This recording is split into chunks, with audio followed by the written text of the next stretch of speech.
Imagine you're living in the 1600s, where superstition runs wild and fear rules the streets.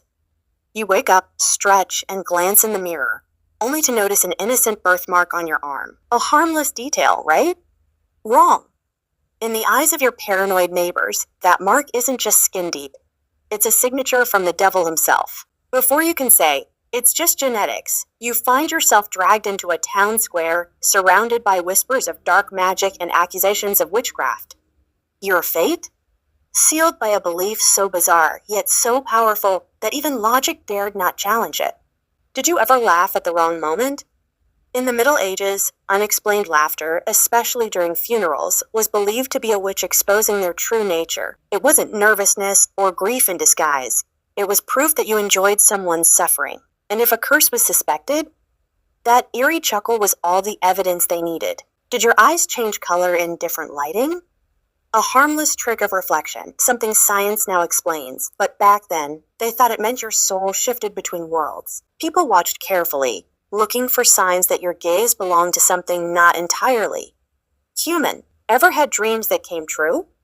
That didn't make you intuitive, it made you dangerous. Predicting an event, no matter how small, was seen as forbidden knowledge, an omen that meant you were tapping into dark forces to manipulate fate itself. Did you prefer solitude? Being too quiet, too observant, or simply enjoying time alone was suspicious. Why weren't you constantly in the church? Why weren't you at the town gatherings? What were you plotting? A preference for isolation was enough for people to believe you were harboring sinister secrets. Did your houseplants thrive unnaturally well? A simple skill today, but centuries ago, they believed plants only flourished in the presence of magical energy. If your herbs grew taller, or your flowers lasted longer than the others, well, clearly you were enchanting them. Did animals act strangely around you? Cats and crows were already seen as witches' companions, but if dogs refused to approach you or horses suddenly became restless, people believed you carried a hidden force that unsettled creatures. Did your bread never mold? An odd blessing today, but an accusation back then.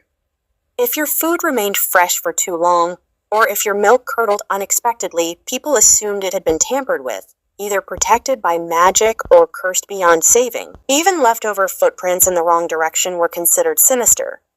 If someone saw your tracks leading somewhere unnatural, circling a tree, vanishing near a riverbank, or stopping abruptly, they believed something pulled you from this world into another. But it didn't stop there. If your shadow was too long or too short, people assumed you were tampering with the supernatural. If mirrors failed to reflect you properly, just a trick of the light, they believed you had an unnatural connection to the spirit world. Even simple knowledge could betray you. Knowing which herbs healed sicknesses or which mushrooms were poisonous was enough to get accused. If you nursed someone back to health too quickly, it wasn't your skill, it was witchcraft. And if your house stood untouched after a storm, while others suffered damage, you must have made a deal with dark forces to protect your home. Imagine sleepwalking, something ordinary today, but a terrifying omen back then. Eyes closed, steps uncertain, words whispered in the night. To the villagers, this wasn't a simple sleep disorder, it was a pact with the underworld.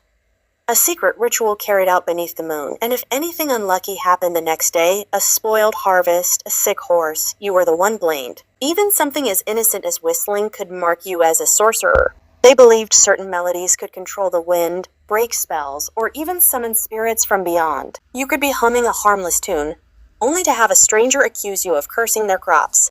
And just like that, your fate was sealed. And if you were left-handed, you didn't stand a chance. The belief was simple, evil favored the left. And if that was your dominant hand, you were automatically suspect. They didn't need proof. They didn't need logic. They only needed fear to turn you into their next victim. Even a yawn could betray you. Thought an open mouth was an open door, an invitation for spirits to slip inside and take control. People crossed themselves after every yawn, hoping to keep demons at bay. But if you forgot, if you were careless, it could cost you everything. If your feline sneezed near someone, that was all the proof they needed. The list of suspicions was endless. Brewing beer? Clearly a potion master. Making cheese too well?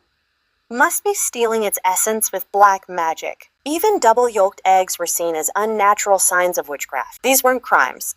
They weren't dark arts.